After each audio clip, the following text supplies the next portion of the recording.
In the year 1878, a German engineer named Karl Hermon began excavating a colossal structure in western Anatolia, tearing ancient stones from the earth of what is now modern Turkey. He was not merely unearthing a ruin to be displayed in a museum. He was unknowingly dismantling a spiritual epicenter. Hermon had found the great altar of Pergamum, a monument of staggering scale dedicated to Zeus, which he systematically packed into crates and shipped to Berlin.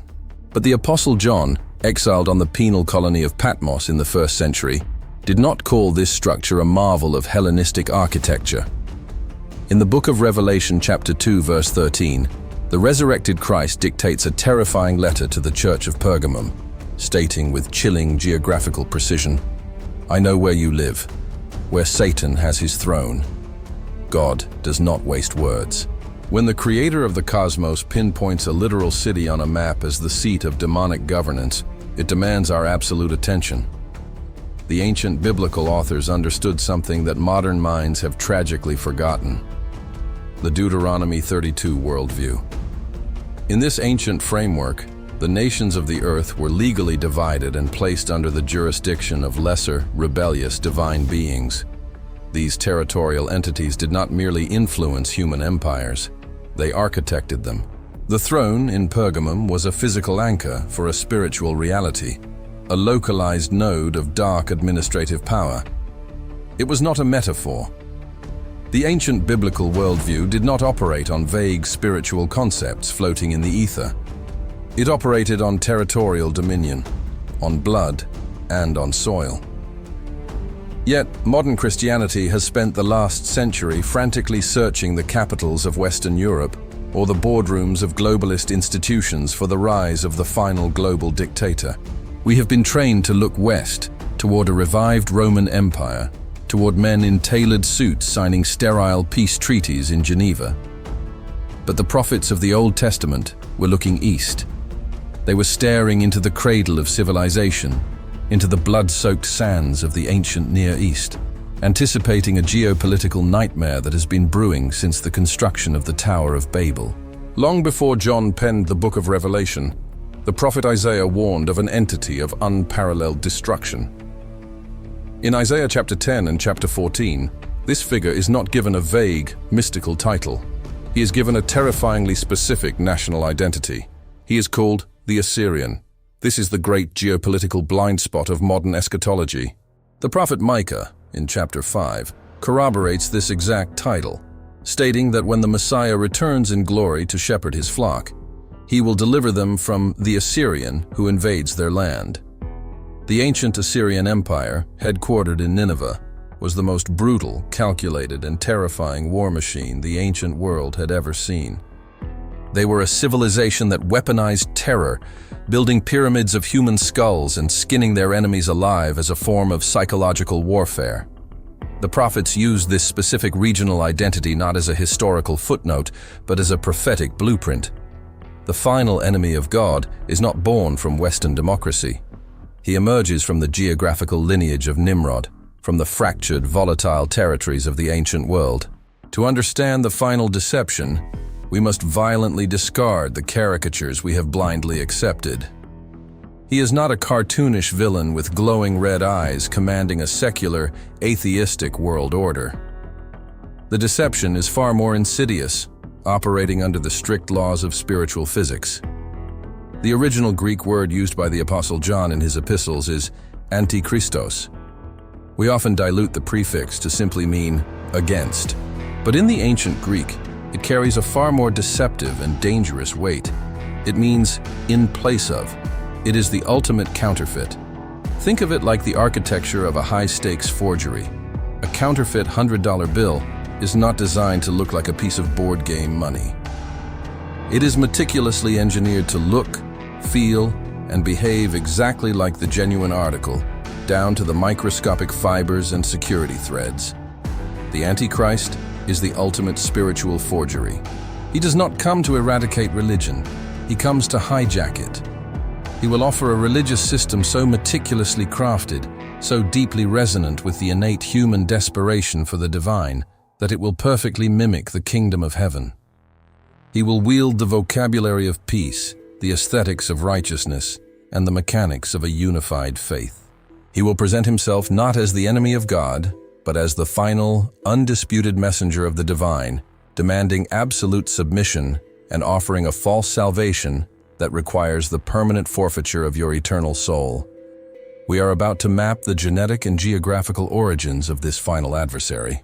We will trace the ancient migrations of spiritual powers, decode the exact borders of his impending empire, and expose the terrifying theological trap waiting for a biblically illiterate generation. This is not a study of vague possibilities. It is an autopsy of the final prophecy. If you have the endurance to face the unvarnished texts, to peel back the layers of comfortable tradition, and if you seek the hidden truths of the ancient world, subscribe and join us in this investigation. For generations, the Western mind has been held captive by a theological optical illusion. If you walk into any modern church today and ask the congregation to describe the final empire of the Antichrist, you will invariably hear a repetition of a narrative that was crystallized in the late 19th and early 20th centuries. They will speak of a revived Roman Empire. They will imagine a European coalition, a sophisticated bureaucracy of Western nations merging their currencies, standardizing their laws, and producing a charismatic diplomat who steps onto a podium in Brussels or Strasbourg to declare universal peace. This deeply entrenched paradigm is a product of Eurocentric bias. It is the result of Western readers looking at an ancient Near Eastern text and subconsciously inserting their own geopolitical history into the center of the cosmic narrative. But the prophets of Israel were not looking at Europe. To understand the geography of the apocalypse, we must completely dismantle the Roman hypothesis and return to the bloodline of ancient empires. The Western obsession with Rome stems primarily from a misinterpretation of the prophet Daniel. In the second chapter of the book of Daniel, King Nebuchadnezzar of Babylon is haunted by a terrifying dream of a colossal metallic statue. Daniel interprets this statue as a succession of world empires. The head of gold is Babylon. The chest and arms of silver represent the Medo-Persian Empire. The belly and thighs of bronze are the Grecian Empire of Alexander the Great. The legs of iron and the feet of iron mixed with clay represent the final crushing empire that will dominate the earth before the establishment of the kingdom of God.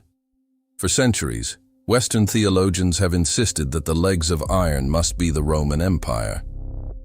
They argue that Rome was the superpower that followed Greece and occupied Jerusalem during the time of Christ. But this interpretation fundamentally violates the geographical law of biblical prophecy. Prophecy in the scriptures is relentlessly, almost exclusively, Israel-centric and Middle East-centric. The biblical prophets do not care about the indigenous tribes of North America, the dynasties of ancient China, or the Celtic tribes of Western Europe. They care about the epicenter of the spiritual war, the Promised Land, and the hostile nations immediately surrounding it. When you study the territorial footprint of the Babylonian, Medo-Persian, and Grecian empires, they all share a specific, overlapping geographic space. They all completely swallowed the ancient lands of the Middle East, from Egypt to the borders of India, holding the city of Jerusalem in a suffocating grip. Rome, however, was a Western empire. While it is true that Rome occupied Judea, the Roman Empire never conquered the vast eastern territories held by Babylon and Persia. Rome could never permanently subjugate the Parthians. The eastern half of the previous beast empires remained largely untouched by the iron legions of Rome. If the iron legs of Nebuchadnezzar's statue represent a kingdom that crushes and absorbs the territories of all the beasts before it, Rome fails the geographical test. The empire that actually arose, crushed the Middle East, swallowed the territories of Babylon, Persia, and Greece, and held Jerusalem under an iron boot for centuries, was not born in Europe. It was the Islamic Caliphate, culminating in the vast, multi-continental dominance of the Ottoman Empire. We have been staring at the wrong half of the map. To prove this, we must cross-reference Daniel's vision with the terrifying imagery recorded by the Apostle John. In the 13th chapter of the book of Revelation, John stands on the sand of the sea and witnesses a beast rising from the abyss. The text does not describe an entirely new, unrecognizable creature. John writes that the beast he saw resembled a leopard, had the feet of a bear, and the mouth of a lion. This is not arbitrary poetry. God is using the exact same prophetic vocabulary he used with Daniel 600 years earlier. In the 7th chapter of Daniel, the prophet saw these identical beasts. The lion represented Babylon, the bear was Medo-Persia, and the leopard was Greece. By combining these specific animals into one composite monstrosity, the book of Revelation is giving us the geographical and cultural DNA of the Antichrist's final empire. The final beast is an amalgamation of Babylonian occultism, Persian administration, and Grecian dominance. It is a Middle Eastern confederacy. There is absolutely no Roman architecture in the beast of Revelation 13. We must travel further back into the antiquity of the text to understand why this specific region is the breeding ground for the ultimate spiritual rebellion. The roots of the Antichrist do not begin in the New Testament. They are buried deep in the book of Genesis, in a post-flood wasteland where humanity first organized a unified strike against the throne of God. In Genesis chapter 10, verses 8 through 10, the text introduces a man named Nimrod. Modern readers often gloss over this genealogy, seeing it as just another list of difficult names. But ancient Hebrew scholars understood this passage as a dark turning point in human history. The text states that Nimrod began to be a mighty one in the earth. The phrasing in the original Hebrew suggests a process of unnatural alteration, a man who became something terrifyingly dominant. He is described as a mighty hunter before the Lord, but the preposition before in the Hebrew does not imply being in God's presence as a servant. It means in the face of, or in open defiance of, Yahweh. The very name Nimrod is derived from the Hebrew consonant root marad, which translates to a literal, active state of rebellion. He was not just a king, he was the archetype of the Antichrist, the first post-flood tyrant to establish a unified, one-world system designed to replace the authority of heaven. And where did Nimrod build his kingdom? The text is agonizingly specific. The beginning of his kingdom was Babel, Erech, Akkad, and Calneh, in the land of Shinar. Shinar is the ancient biblical designation for the region of Mesopotamia, the fertile crescent cradled between the Tigris and Euphrates rivers, located in modern-day Iraq and Syria. This is ground zero. This is the geographic womb of all institutionalized idolatry and organized rebellion. It was here, on the plains of Shinar, that Nimrod's civilization embarked on a construction project that would fundamentally alter the spiritual physics of the earth, the Tower of Babel. Sunday school morality tales have conditioned us to believe that the Tower of Babel was merely a story about arrogant humans trying to build a tall brick building to physically reach the clouds, prompting God to confuse their languages to teach them a lesson about humility. This is a tragic, infantile dilution of a horrifying cosmic event. The structure they were building was an ancient Mesopotamian ziggurat. In the religious mindset of the ancient Near East, a ziggurat was not a skyscraper designed for humans to climb up. It was a highly engineered, ritualistic landing pad designed to bring the gods down. The ancient builders were manipulating the boundaries between dimensions. The Akkadian root for the word Babel is Babili, which does not mean confusion. It translates literally as the gate of the gods. They were attempting to open a legalized portal, a spiritual threshold where rebellious divine beings could cross over and physically integrate with human government. Nimrod was attempting to establish a totalitarian regime backed by the direct, unrestrained power of the fallen realm. When Yahweh descended to intervene, the judgment was not merely a linguistic inconvenience. It was a catastrophic legal divorce between God and humanity. This event is the key to unlocking the entire narrative of the Bible, a concept scholars call the Deuteronomy 32 worldview. For centuries, the standard Masoretic text of Deuteronomy chapter 32 verses 8 and 9 read that when the Most High divided the nations, he set their boundaries according to the number of the sons of Israel. But this translation never made historical sense, because at the time of the Tower of Babel, the nation of Israel did not exist. Abraham had not even been born. However, when the Dead Sea Scrolls were unearthed in the caves of Qumran in the mid-20th century, they revealed an older, far more unsettling manuscript tradition. The ancient scrolls stated that God divided the nations according to the number of the Bnei Ha-Elohim, the sons of God. This changes everything. This is the terrifying jurisprudence of the ancient world. At Babel, humanity collectively rejected the sovereignty of Yahweh, demanding to be ruled by the entity gods of their own making. And God, in a terrifying act of cosmic justice, gave them exactly what they asked for. He disinherited the 70 nations of the earth. He legally handed them over to the jurisdiction of the Bnei Ha-Elohim, the lesser divine council beings, allowing these territorial spirits to rule over them, while God himself stepped back and created a new, entirely separate nation from the womb of Sarah, Israel, as his own personal, holy portion. The nations surrounding Israel were not merely worshipping blocks of wood and stone. They were in covenant with highly intelligent, geographically bound celestial architects who demanded absolute subjugation. When the Old Testament prophets scream against the gods of Egypt, the gods of Moab, and the gods of Babylon, they are not screaming against imaginary phantoms. They are declaring spiritual war against actual, functioning administrations of darkness. And the epicenter of this dark administration, the geographic capital of the rebellious divine council, has always been the region of Babylon. It is the birthplace of the Antichrist spirit. We must understand that spiritual forces do not randomly migrate. They are deeply bound to territory, bloodlines, and ancient legal claims. In the book of Revelation, chapter 9, when the sixth angel sounds his trumpet, a voice commands him to release the 4 angels who are bound. The text specifies their exact geographical location. They are not bound in Rome. They are not bound in Washington or London. They are bound at the great river Euphrates. The ancient forces of the apocalypse are tethered to the exact same soil where Nimrod first built his gate of the gods. The biblical narrative is a massive, unbroken circle. The rebellion that began in the Middle East will culminate in the Middle East.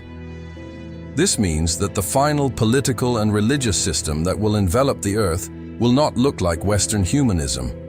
It will not be a sanitized, atheistic technocracy. We in the West are dangerously unprepared for the ferocity of an ancient, Eastern religious fanaticism armed with supernatural legitimacy. The Antichrist will not arrive as an atheist. He will arrive as the ultimate religious zealot. He will tap into the ancient blood-soaked soil of the Middle East, unifying the fractured descendants of Ishmael and Esau, and wielding a theological weapon that the modern secularized church cannot even comprehend. He will claim the legacy of the prophets. He will perform signs and wonders that defy natural laws, operating through the same spiritual portals that the builders of Babel attempted to open. To look for a Roman politician is to ignore the screaming warnings of Isaiah, who specifically named the Assyrian as the rod of God's anger. It is to ignore the prophet Micah, who foresaw the final invasion coming from the land of Nimrod. The geographic blueprint has been set in stone for millennia, hidden beneath the translations of our domesticated Bibles. The final adversary is an Eastern warlord, commanding a regional confederacy, driven by an ancient, territorial spirit of rebellion that has been waiting under the sands of Mesopotamia to finish the war it started. We have been watching the wrong horizon. The ancient text of Revelation chapter 9 presents a scenario that modern theology violently attempts to allegorize. When the 5th angel sounds his trumpet, John witnesses a star that had fallen from the sky to the earth. The text is precise. The pronoun used is personal. This is not a flaming meteor. It is a sentient entity, a fallen celestial prince. To him was given the key to the shaft of the abyss. The modern mind immediately attempts to soften the impact of this verse, reducing the abyss to a psychological state, a metaphor for human depravity, or a poetic description of political chaos. But the ancient worldview possessed no such defensive mechanisms. They understood the architecture of the cosmos in terrifying, literal terms. The original Greek word is the abyssos, a term that translates not merely to a deep hole, but to a bottomless, unfathomable chasm, an inescapable subterranean prison designed for entities too dangerous to be allowed free movement within the physical dimensions of the earth. It is the direct equivalent of the ancient Hebrew word tehom, the primordial, chaotic deep mentioned in the very second verse of Genesis. This is the dark, churning cosmic amniotic fluid, out of which the ordered universe was violently spoken into existence. The abyss is the maximum security penitentiary of the spiritual realm. And in Revelation 9, the lock is turned.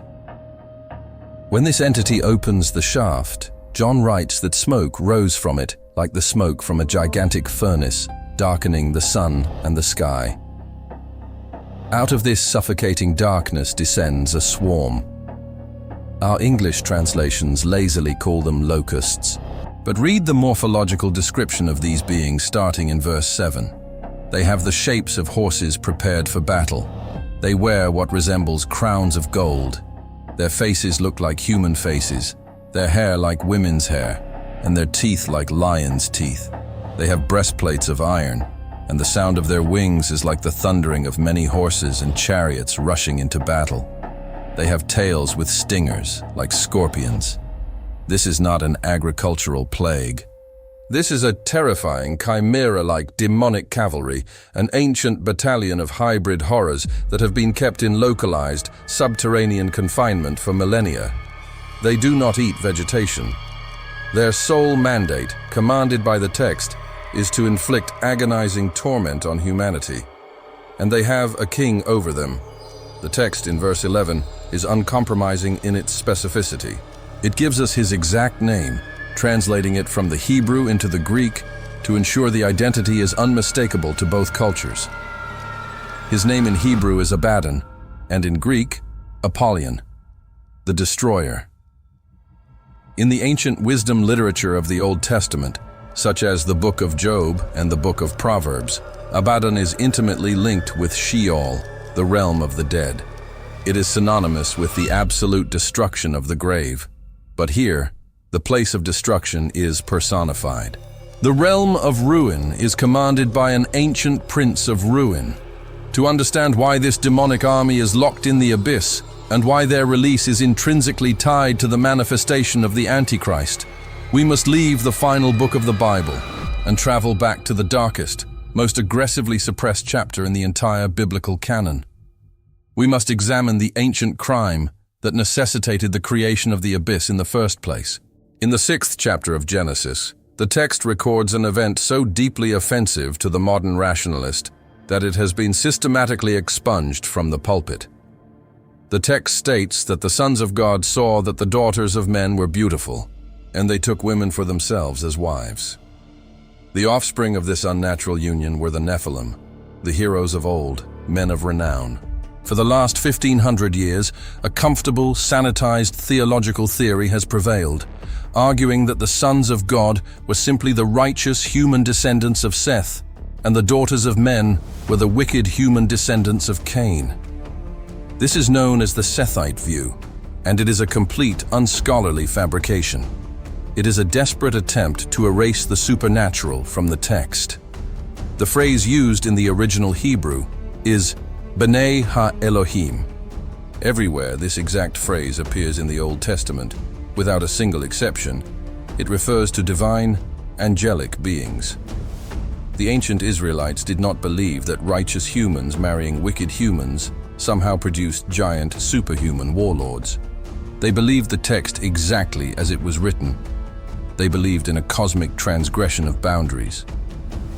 To comprehend the sheer horror and the catastrophic geopolitical consequences of this event, we must consult the Book of Enoch. While not included in the standard Western biblical canon, the Book of Enoch was considered highly authoritative by the authors of the New Testament. The Apostle Jude directly quotes Enoch in his epistle, citing it as historical and prophetic fact. The Apostle Peter explicitly references the events detailed in Enoch when he speaks in his second epistle of the angels who sinned, whom God cast down to hell and delivered into chains of darkness, to be reserved for judgment.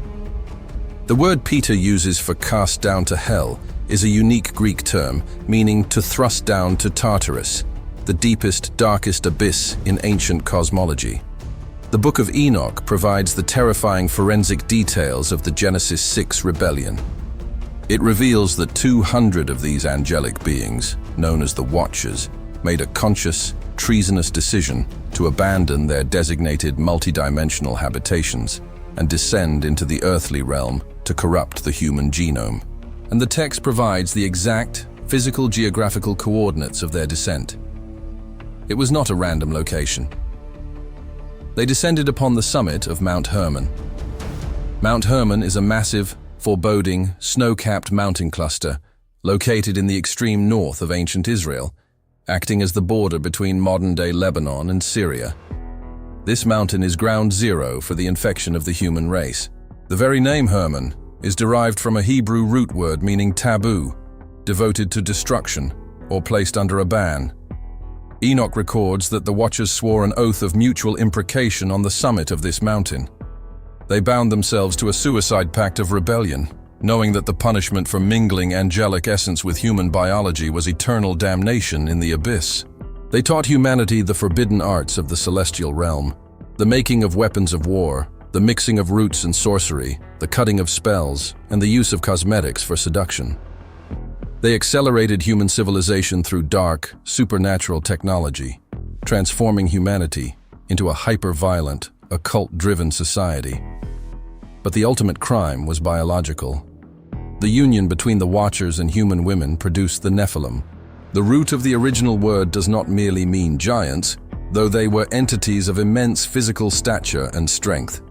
The root translates more accurately to the fallen ones, or those who cause others to fall. They were illegitimate chimeras, parasitic abominations consuming the resources of the earth and violently subjugating humanity.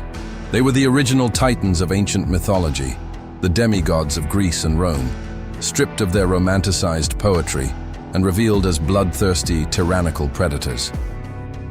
This genetic and spiritual corruption was so absolute, so pervasive, that it threatened the very lineage through which the human Messiah was prophesied to come. The great flood of Noah was not a localized weather anomaly sent to punish humans for being generally unkind to one another. It was a targeted, planetary sterilization procedure.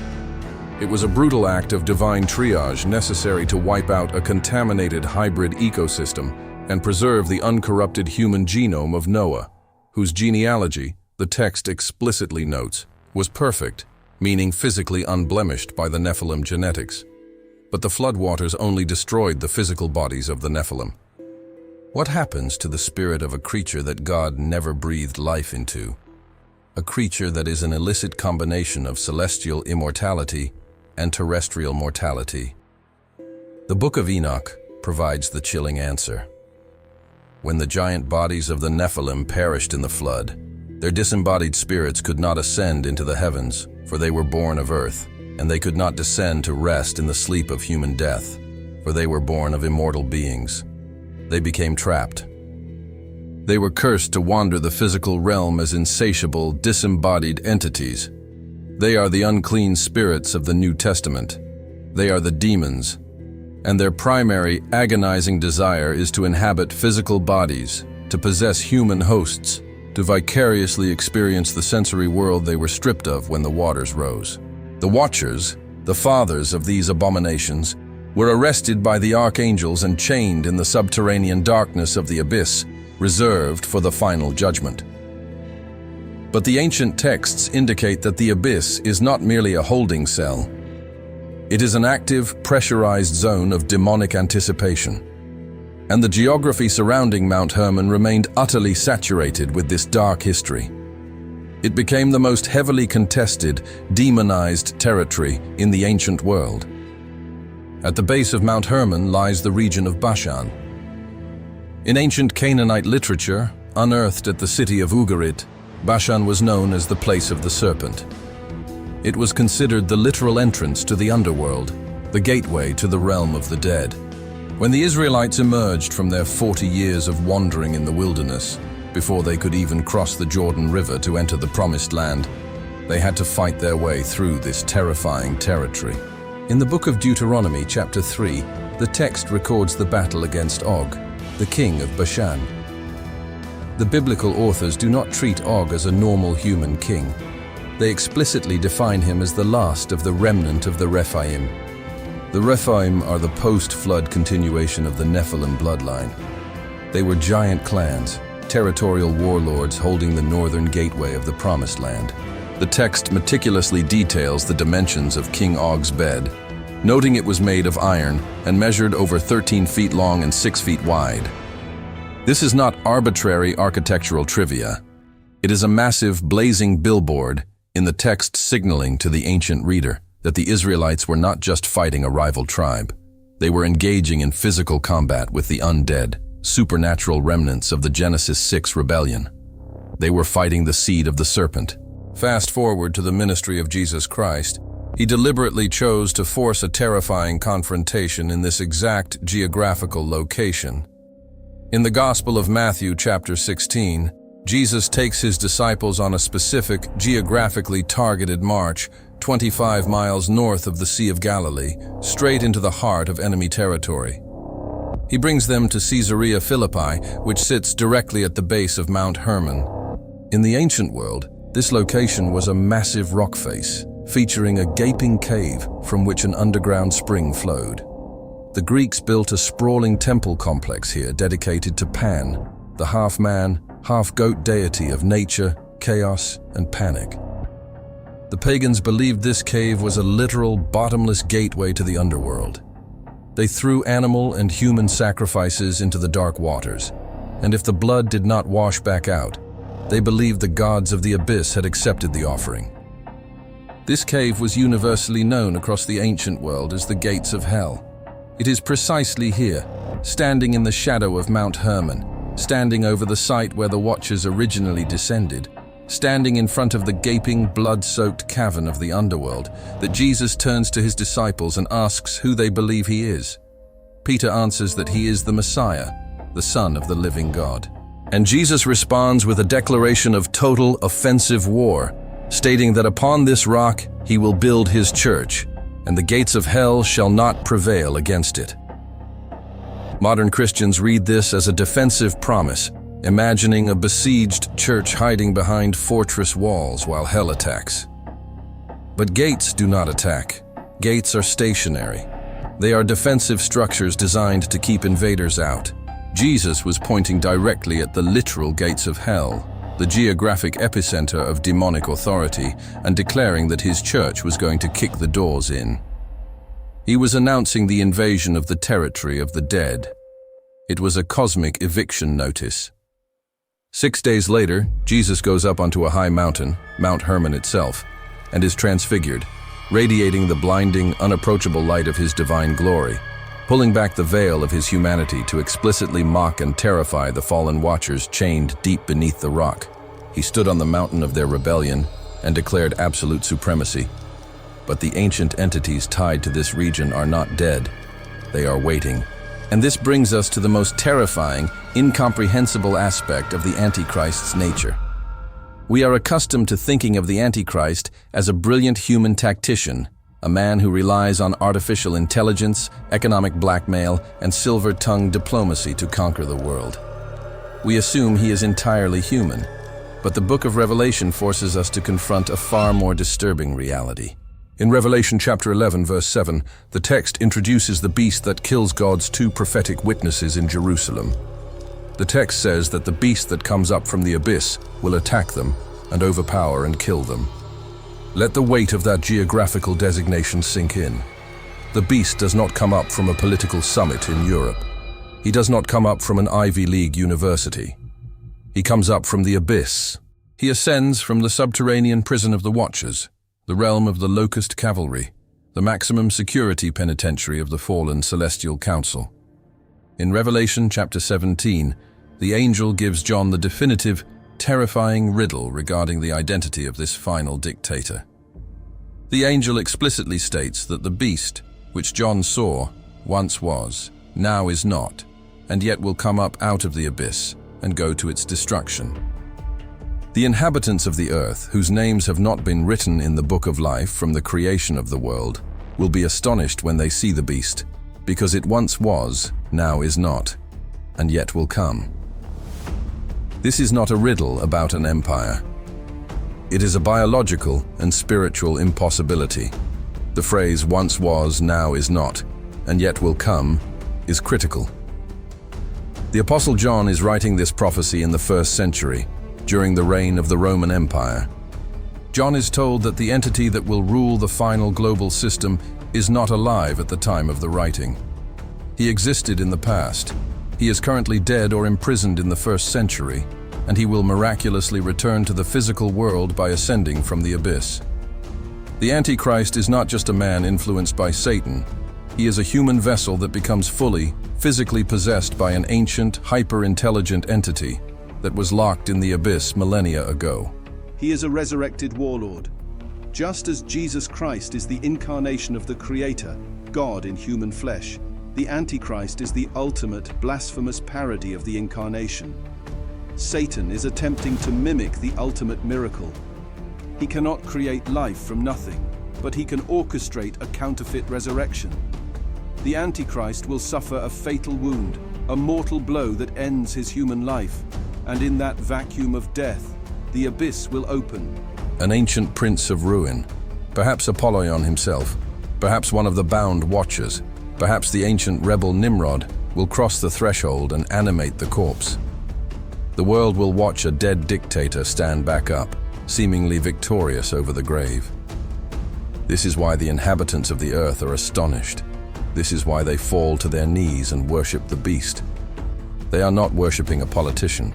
They are worshiping an entity that has seemingly conquered the great, inescapable terror of human existence, death itself. They are staring into the eyes of a man and seeing the cold, ancient intelligence of the Nephilim looking back at them. The geopolitical landscape is merely the chessboard. The true war is biological. The true war is supernatural.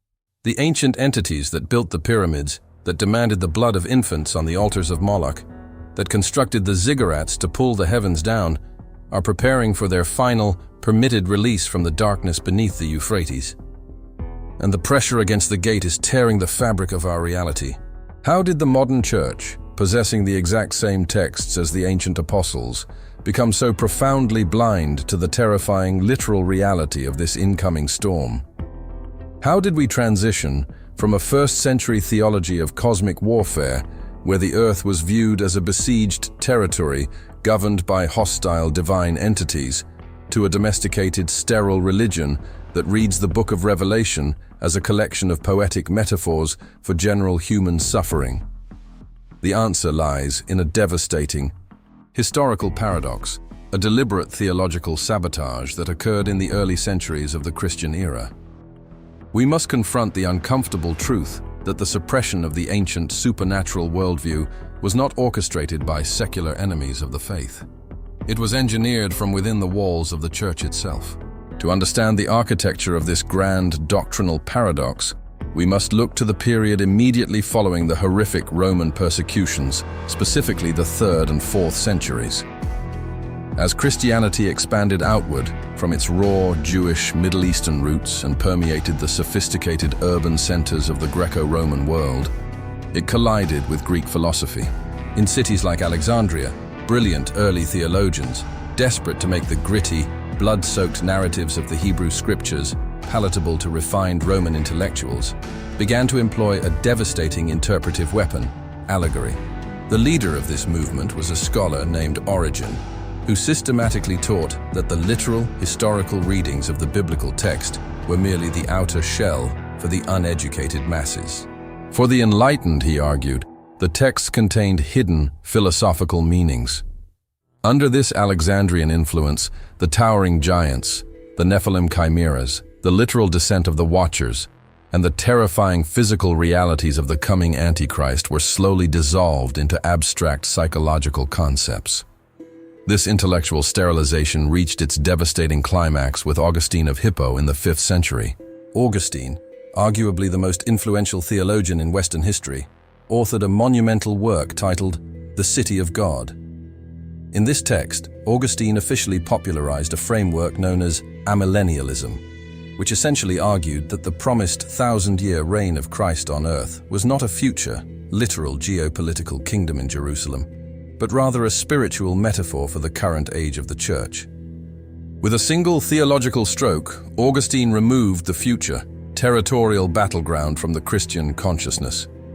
The Book of Revelation was stripped of its prophetic urgency and retrofitted as a symbolic poem. If the kingdom of God was merely a spiritual reality residing in the hearts of believers, then the kingdom of the Antichrist must also be a vague spiritual concept. The terrifying geographical specificity of the prophets was abandoned. The literal abyss was forgotten. The ancient entities tethered to the Euphrates were dismissed as primitive superstitions. This is the great doctrinal tragedy. The early church fathers, heavily influenced by Neoplatonism, which taught that the physical world was inherently inferior to the realm of pure ideas, could not tolerate the visceral physical violence of the biblical apocalypse. They could not reconcile a theology of pure philosophical love with the apocalyptic reality of a resurrected celestial dictator emerging from a subterranean prison to slaughter humanity. The tension between the philosophy of Athens and the revelation of Jerusalem became too great, and the Church chose the comfort of Athens. The Book of Enoch, which provided the foundational forensic context for the entire demonic hierarchy and the genetic corruption of the ancient world, was aggressively suppressed, ultimately banished from the standard canon, because its explicit documentation of angels interacting with human biology was deemed too grotesque, too embarrassing for a civilized religion. Even the Book of Revelation itself was nearly suffocated. For centuries, the Eastern Church in Syria and Asia Minor refused to include the Apocalypse of John in their standard liturgy or their primary Bibles, such as the Peshitta. They were terrified of its unvarnished supernaturalism. They recognized the explosive, radioactive nature of the text and sought to quarantine it. This historical hesitancy reveals a profound paradox. The Church became terrified of the very manual designed to ensure its survival in the final days. We traded the heavy armor of the ancient spiritual warriors for the delicate robes of philosophers, leaving generations of believers entirely defenseless against the mechanics of the coming deception. Because we have lost this ancient framework, we fail to comprehend the precise spiritual physics governing the current age and the terrifying legal boundaries that are currently holding the Antichrist at bay. In his second letter to the Thessalonians, chapter 2, the Apostle Paul issues a severe, cryptic warning to the early church regarding the arrival of the final dictator, whom he calls the man of lawlessness. Paul reveals a critical component of the cosmic timeline that modern eschatology routinely misinterprets. He states that the mystery of lawlessness is already at work, but the one who now restrains it will continue to do so until he is taken out of the way, and then the lawless one will be revealed. The Western Church has spent decades debating the identity of this restrainer. Some argue it is the physical institution of the Church itself. Others suggest it is the presence of human government or the enforcement of civil law keeping global anarchy at bay. But these interpretations are tragically insufficient when weighed against the sheer scale of the threat. The entity waiting to be revealed is not a mere political anarchist. He is the resurrected king of the abyss, a supernatural force of unfathomable destructive capability. A human institution cannot restrain a cosmic prince. Human legislation cannot lock the gates of the underworld. The Apostle Paul uses a very specific Greek term for the restrainer, the Katechon. This word does not denote a passive delay. It implies an active, forceful, continuous suppression. It is the application of immense, opposing pressure against a hostile force attempting to break through a barrier. In the ancient world, you did not use the concept of the Katechon to describe a polite political delay. You used it to describe a dam holding back a catastrophic flood of dark waters.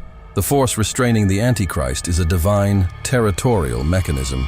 It is the direct, unyielding power of the Holy Spirit, potentially operating through the agency of high-ranking archangels, specifically enforcing a cosmic injunction against the abyss. God has drawn a legal boundary in the spiritual realm, a divine embargo that forbids the entities of the Tehom from physically crossing the multidimensional threshold into our geopolitical reality. But Paul's warning contains a terrifying chronological trigger. The Katechon will be taken out of the way. The Greek phrasing suggests a deliberate, strategic stepping aside. It is not a defeat. The restraining force is not overpowered by the darkness. Rather, God, in his sovereign, terrifying judgment, will voluntarily lift the embargo. He will remove the barrier. He will allow the supernatural dam to burst, permitting the ancient, localized entities of the Euphrates and the monstrous inhabitants of the abyss to flood the physical dimensions of the earth. The manifestation of the Antichrist is not an accident of history. It is a permitted event, a catastrophic unlocking of the cage, orchestrated by heaven to finalize the ultimate harvest of human allegiance. This brings us to the most unsettling doctrinal paradox in the entirety of the biblical text, an impasse that causes modern theologians to tremble and often look away. In the very same chapter of 2 Thessalonians, Paul explains the aftermath of the Antichrist's arrival. He writes that the coming of the lawless one will be in accordance with how Satan works, accompanied by all kinds of counterfeit miracles, signs, and wonders. But it is verse 11 that shatters our domesticated understanding of God.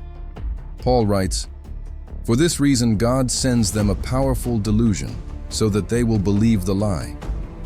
Read those words with the gravity they demand. God himself sends the delusion. He does not merely allow it, he actively deploys it. The original Greek phrase is Energeia planes. This is not a simple magic trick. Energeia denotes an active, operative, supernatural power, an electrical current of spiritual force. Planes refers to a wandering, a calculated deception designed to drag the mind off the path of reality. God is going to subject the human race to a weaponized, supernatural operation of error. Why would a holy, loving God actively participate in the deception of humanity? The answer lies in the uncompromising severity of divine justice and the terrifying legal mechanics of the human heart. Paul explains that this operation of error is sent upon those who refuse to love the truth and so be saved. The paradox of the strong delusion is that it is not designed to deceive innocent people searching for God. It is a judicial hardening, a targeted spiritual strike against a civilization that has already willfully, aggressively rejected the Creator. When a society demands autonomy, when it spits in the face of the divine order, when it begs to be ruled by its own desires and the lesser gods of the ancient world, Yahweh eventually responds with the most terrifying judgment conceivable. He grants their request. The delusion is the final test of human allegiance. The Antichrist will not present himself as a grotesque monster demanding the worship of evil. If he did, the deception would fail instantly. Evil, in its most potent weapons-grade form, always disguises itself as absolute good. The Antichrist will arrive as the ultimate humanitarian, the grand unifier, the brilliant geopolitical architect who solves the unsolvable crises of the Middle East, who heals the fractures of the global economy, and who provides a unified, coherent spiritual narrative for a desperate, exhausted world. The false miracles will be undeniable. The signs and wonders will be broadcast globally, defying every known law of physics and convincing the empirical, secular mind that a higher evolutionary power has finally intervened to save humanity from itself. The Energeia planes will be so sophisticated, so perfectly tailored to the psychological vulnerabilities of the human race, that the entire world will rush into his arms, weeping with gratitude. They will believe the lie, because the lie will be exactly what they have always wanted. This horrific inversion of truth exposes the supreme danger of a modern church that has abandoned theology for emotionalism. We have raised a generation of believers who judge spiritual authenticity entirely by how a supernatural event makes them feel. If it looks miraculous, if it promotes peace, if it feels unifying and loving, They are pre-programmed to accept it as divine. But the Antichrist will replicate the architecture of heaven perfectly. He will use the vocabulary of the scriptures. He will mimic the compassion of the Messiah. He will orchestrate an imitation of the kingdom of God so flawless that, as Jesus himself warned in the Gospel of Matthew, if it were possible, even the elect would be deceived. The ultimate battle is not a clash of obvious light against obvious darkness. It is a war between the genuine blood-bought truth of the cross and an incredibly brilliant supernatural forgery of human utopia. This forgery reaches its terrifying consummation in the implementation of the final loyalty oath. For decades, the Western evangelical world has engaged in a frenzy of technological speculation regarding the mark of the beast, as described in Revelation chapter 13. We have been obsessed with microscopic RFID chips, injectable barcodes, quantum dot tattoos, and digital currency algorithms. We have reduced a profound cosmic spiritual violation to a mere administrative anxiety about banking and government tracking. But the Apostle John was not a Silicon Valley engineer. He was a first-century Hebrew operating within the deep, ancient legal frameworks of the Old Testament. The Greek word John uses for the mark is Karagma. In antiquity, Karagma was not a passive identifier. It was the indelible brand burned into the flesh of a slave to permanently denote ownership. It was the imperial seal stamped on documents of state, legalizing an absolute, unbreakable contract. But more importantly, the placement of this mark, on the right hand or the forehead, is a deliberate, blasphemous mockery of the most sacred covenantal practice in Judaism. In Deuteronomy chapter 6, God commands the Israelites to bind his laws as symbols on their hands and bind them on their foreheads. This practice resulted in the wearing of tefillin, small leather boxes containing scripture, worn precisely on the arm and the forehead during prayer. The forehead represented the mind, the seat of allegiance and worship. The hand represented action, economics, and labor. The Antichrist is not merely trying to track your purchases. He is demanding a total inversion of the Deuteronomy 6 covenant. The Karagma is an anti-baptism. It is an active, willful, public swearing of allegiance to the entity that rose from the abyss. It is the formalized worship of the beast and his image, an ancient imperial cult resurrected on a global scale. But the horror goes deeper than a mere pledge of loyalty. Remember the Genesis 6 narrative. Remember the objective of the fallen watchers, the biological corruption of the human genome. The text of Revelation makes a chilling distinction regarding those who take the mark. Once the Karagma is accepted, the text indicates there is no possibility of repentance. There is no forgiveness available. The gates of salvation slam shut permanently. This absolute, irreversible damnation suggests that the mark of the beast is not just an external tattoo or a technological inconvenience. It is a biological and spiritual defilement. To accept the mark is to enter into a blood covenant with the resurrected entity of the abyss. It is to accept his spiritual DNA, to permanently alter the architecture of your own humanity, intertwining your identity with the irredeemable nature of the Nephilim. You are legally severing yourself from the lineage of Adam, removing yourself from the category of beings that the blood of Jesus Christ was shed to redeem. You become the property of the underworld. The paradox is absolute. In their desperate attempt to secure their physical lives, to buy, to sell, to eat, and to participate in the utopian society of the false Messiah, humanity will willingly line up to forfeit their eternal souls. Signing a cosmic contract, they do not possess the spiritual literacy to comprehend. The intellectual arrogance of the modern era, the rejection of the supernatural, and the sterilization of the scriptures have perfectly positioned the human race to walk blindly into the ultimate trap. The trap is meticulously set, and the convergence of ancient spiritual forces with modern human apathy has created a terminal geopolitical reality. We live in an age of supreme technological arrogance, a civilization that demands empirical microscopic evidence for every phenomenon, yet remains completely, profoundly blind to the spiritual physics operating behind the violent headlines flashing across our screens. The invisible war waged in dimensions we cannot perceive, is violently bleeding into the physical realm. The eschatology of the biblical prophets is not a distant, theoretical timeline meant to be debated in sterile academic seminars. It is a living, breathing architecture of conflict that is actively dictating the current state of global affairs. To understand the terrifying consequences of the Antichrist's impending arrival, we must recognize that the geographical borders, the political alliances, and the blood-soaked conflicts of our present world are not the result of human diplomacy. They are the physical manifestations of an ancient, multidimensional territorial war. To comprehend the sheer scale of this hidden machinery, we must look to the 10th chapter of the Book of Daniel, a text that completely shatters the illusion of human political autonomy. Daniel, living in exile in Babylon, has been fasting and praying in profound mourning for 21 days, desperately seeking understanding from God regarding the future of Israel. When the angelic messenger finally breaches the veil and arrives, he does not offer a gentle apology for his delay. He delivers a terrifying, unvarnished after-action report of an invisible, high-stakes military engagement.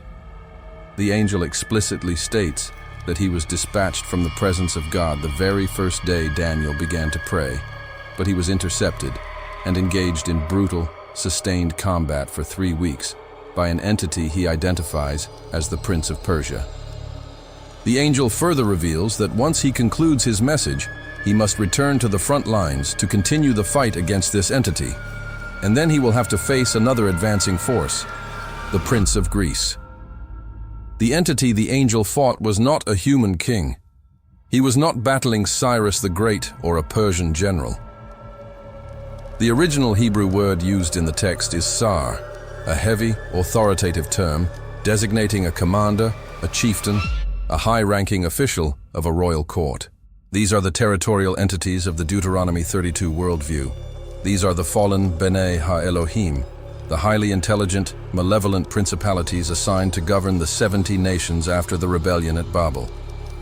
This is the horrifying reality of our present geopolitical moment. The Prince of Persia did not die when the ancient Persian Empire fell. The Prince of Greece did not vanish when the legions of Rome marched into Athens. These celestial warlords are immortal, and they are still commanding the exact same territorial airspace today. When you watch the escalating, volatile conflicts erupting across the modern Middle East, when you witness the deeply entrenched, seemingly irrational hatred that defies every diplomatic solution, every economic sanction, and every peace treaty, you are not watching a failure of human foreign policy. You are witnessing the kinetic friction of ancient cosmic borders. The diplomatic summits in Geneva, the United Nations resolutions, the signatures of men in tailored suits, they are nothing more than a superficial, pathetic shadow theater.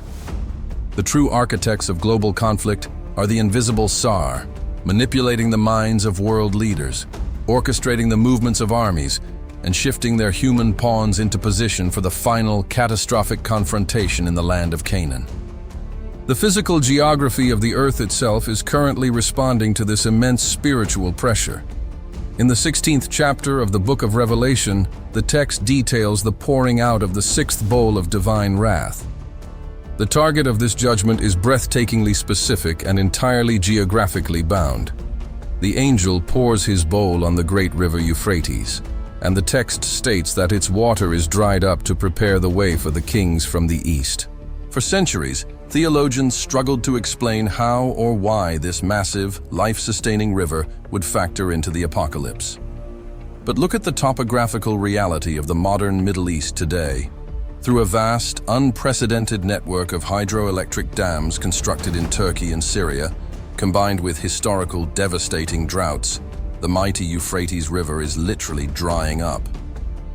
Its waters are receding into cracked mud, exposing ancient archaeological ruins that have not seen the sun in millennia. But the physical desiccation of the river is merely a terrestrial symptom of a catastrophic spiritual event. The Euphrates has always been the ultimate boundary line in biblical theology. It is the dividing marker between the land of the covenant and the ancient land of rebellion. It is the physical threshold where the 4 angels of destruction are bound. The drying of the river signifies that the ancient embargo is being lifted. The geographical pathway for the Assyrian, for the kings of the East, is being cleared.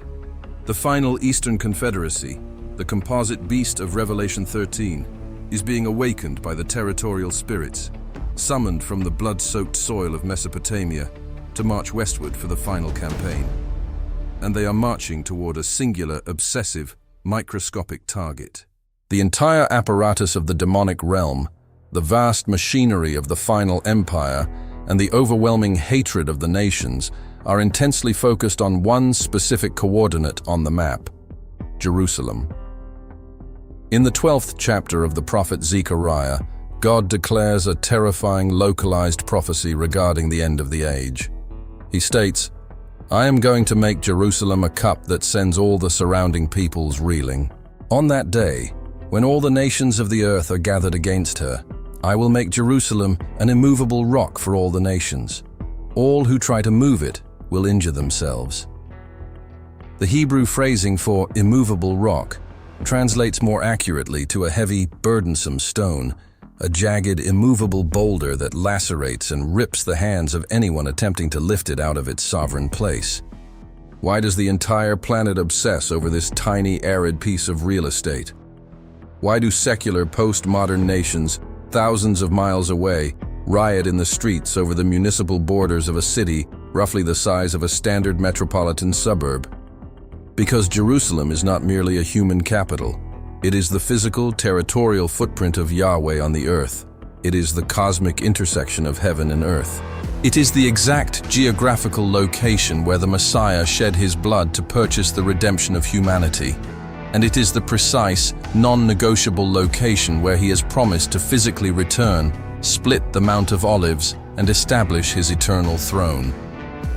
To the Antichrist, to the entities of the abyss, capturing Jerusalem is not about political conquest or securing natural resources. It is about cosmic supremacy. It is an eviction notice to the Creator. This is why the climax of the Antichrist's reign, the horrifying event that triggers the final catastrophic pouring out of God's wrath, is an event Christ himself warned of in Matthew chapter 24, the abomination of desolation. The Antichrist will use his unparalleled diplomatic brilliance to secure a temporary, deceptive peace in the Middle East, allowing for the rebuilding of a temple on Mount Moriah, the exact site where Abraham bound Isaac, the exact site where the glory of God once dwelled. And in the middle of this covenant, the mask of the humanitarian peacemaker will violently slip. He will physically enter the holy place, desecrate the altar, and proclaim himself to be God in the flesh. This is the ultimate, blasphemous challenge to the sovereignty of heaven. He is attempting to plant the resurrected throne of the underworld precisely where Yahweh placed his name. This convergence of rebellious forces leads directly to a location heavily misunderstood and trivialized by modern pop culture: Armageddon.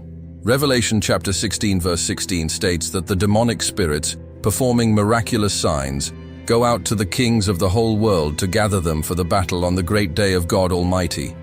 And they gather them to the place that in Hebrew is called Har-Mageddon. It is not a metaphor for a global nuclear holocaust. It is a literal geographical valley in the north of Israel, the Mount of Megiddo. Megiddo sits at a strategic topographical choke point, overlooking the vast flat valley of Jezreel. It has been the bloodiest battleground in human history, a place where pharaohs, Canaanite kings, crusaders and Ottoman sultans have all waged catastrophic wars. But Har-Mageddon is not the site of the final battle. It is the staging ground. It is the colossal assembly point where the Eastern Beast Confederacy and the armies of the earth, driven completely mad by the delusion sent by God, mass their military forces before beginning their horrific final march southward to lay absolute siege to Jerusalem. We are not waiting for this war to begin. We are standing in the suffocating epicenter of its preparation. If the final system of the Antichrist is a meticulously engineered spiritual forgery designed to perfectly mimic the kingdom of heaven and permanently hijack the human soul, then the preparatory infrastructure for that deception is being actively installed in the minds of this generation right now. The Apostle Paul, possessing a terrifying awareness of this unseen architecture, wrote to the church in Ephesus, demanding that they understand the true nature of their reality. In Ephesians chapter 6, he declares that our struggle is not against flesh and blood. He unloads a terrifying sequence of Greek military and political vocabulary to describe our true enemies. He says we wrestle against the archos, the ancient principalities, against the exousias, the delegated authorities, and against the cosmokratoras. This specific word, cosmokratoros, is only used this one time in the entire New Testament. It translates precisely to the world rulers of this present darkness. It describes highly organized, deeply entrenched, hyper-intelligent supernatural warlords who currently manipulate the cultural, philosophical, and political operating systems of the globe. These cosmokratoras are the entities currently orchestrating the systematic, aggressive dismantling of the Christian worldview. They are the architects behind the profound spiritual fatigue, the intellectual arrogance, and the moral inversion that has paralyzed the modern era. In his second letter to the Thessalonians, Paul warned that the day of the Lord will not come until the Apostasia occurs first. We translate this as the falling away or the rebellion. This is not a gradual, passive loss of faith among believers. It is a deliberate, engineered mutiny. The cosmokratoras are successfully convincing humanity to voluntarily sever its tethers to divine reality. Every time a society aggressively redefines the biological boundaries of humanity, every time it celebrates the destruction of innocence, every time it openly mocks the severity of God's physical and moral laws, it is not merely experiencing a progressive cultural shift. It is adopting the liturgy of the abyss. It is blindly participating in the ancient, unholy sacraments of the Nephilim. We are witnessing the deliberate, psychological conditioning of the human race. We are being trained to accept the mark, to embrace the counterfeit reality, and to welcome the resurrected king of Babylon as our final savior. The shadows are lengthening across the Middle East. The restraining force of the Katechon is bracing against the immense, crushing pressure of the Tehom. The spiritual physics of our world are reaching a terrifying critical mass, and the invisible membrane that separates our physical reality from the horrors of the ancient unseen is pulling violently apart. The ancient entities have taken their positions on the cosmic board, securing the borders of the Euphrates, preparing the blood-soaked soil of Mesopotamia, and waiting in the suffocating darkness for the sovereign, terrifying command of heaven that will finally turn the lock. The modern era has committed a fatal theological error. We have domesticated the divine. We have looked into the burning, unapproachable light of the cosmos and attempted to carve it down into the shape of a celestial therapist, a benign, grandfatherly figure whose primary function is to validate our emotional well-being and underwrite our personal ambitions. We have stripped the Creator of his terrifying majesty to make him palatable to a generation that despises absolute authority. But the universe does not operate on the sentimental mechanics of modern humanism. The ancient biblical authors did not write about a God who negotiates. They wrote about a consuming fire. They understood a foundational reality that has been entirely erased from the vocabulary of the modern mind. The concept of Yirat Yahweh. In our English translations, this is weakly rendered as the fear of the Lord, a phrase that contemporary theology hastily dilutes to mean simple reverence or polite respect. But the original Hebrew word yira does not mean respect. It denotes a knee-buckling, breath-stealing terror. It is the absolute, ontological dread experienced by a finite, contaminated creature when it is suddenly exposed to the raw, unshielded radiation of infinite, uncompromising holiness. It is the terrifying realization that you are standing before a sovereign power that possesses the legal right, the moral perfection, and the overwhelming physical capability to unmake you in a fraction of a second. We have forgotten that we are biological vapor. We are fragile, carbon-based anomalies occupying a microscopic sliver of time on a hostile rock, entirely dependent on the involuntary beat of a muscle in our chests. Yet, we walk the earth with staggering arrogance, mocking the ancient laws, rewriting the definitions of human nature, and demanding that the Creator justify himself to the tribunal of our limited, pathetic intellect. We study the prophecies of the abyss, the genetic abominations of the ancient world, and the rising shadow of the Antichrist, and we treat them as mythological curiosities, horror stories to be consumed for entertainment from the safety of our fortified, technologically insulated lives. We are oblivious to the fact that the spiritual physics of the universe are actively collapsing around us. The cosmic machinery does not care if you believe in it. The geopolitical borders are shifting. The Euphrates is drying, and the ancient entities of the Tehom are pressing against the gates of our reality, entirely indifferent to our skepticism. To grasp the true, terrifying scale of what awaits humanity, we must force ourselves to look at the chilling architecture of the final judgment recorded in Revelation chapter 20, verse 11. The Apostle John, a man who had intimately walked with the incarnate Christ, is given a vision of the end of all things. He does not see a peaceful meadow or a warm, welcoming light. He writes that he saw a great white throne and him who was seated on it, and that the earth and the heavens fled from his presence, and there was no place for them. Read that verse with the dread it demands. John uses the Greek word ephigene, meaning to vanish, to run away in absolute panic. The physical universe, the billions of galaxies, the unfathomable expanse of stars, the mountains, the oceans, the very fabric of space and time, is literally tearing itself apart, attempting to physically escape the unshielded face of the one sitting on the throne. The inanimate cosmos cannot withstand the unbearable weight of his presence. If the ancient, sprawling architecture of the physical universe violently disintegrates before the gaze of Yahweh, what possible defense will a mortal human mind offer?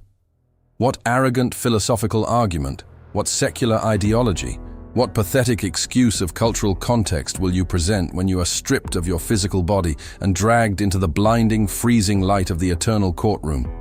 We live in a world defined by its incessant, deafening noise. The arrogant debates of politicians, the endless screaming of digital media, the chaotic machinery of human civilization, all of it functions as a psychological anesthetic, a desperate distraction from the silence of eternity. But the book of Revelation warns us of a moment when the noise will abruptly end.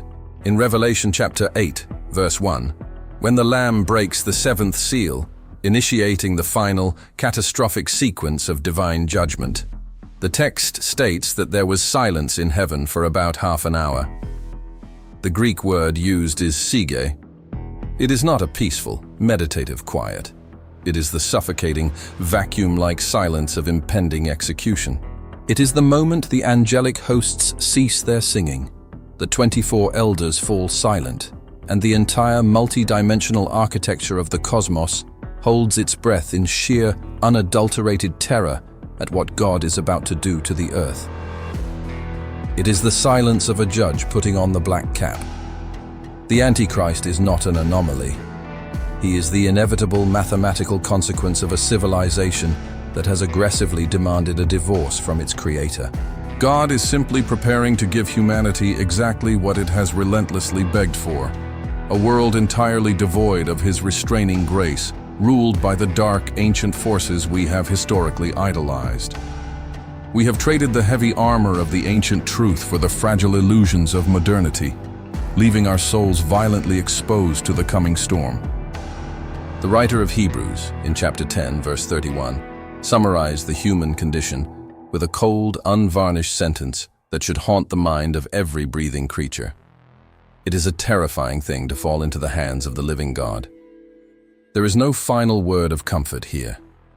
There is no motivational guarantee that humanity will simply endure. There is only the ticking of the cosmic clock, the drying of the ancient river, and the vast, black silence of an approaching eternity. The investigation is over. The reality remains. You have been warned.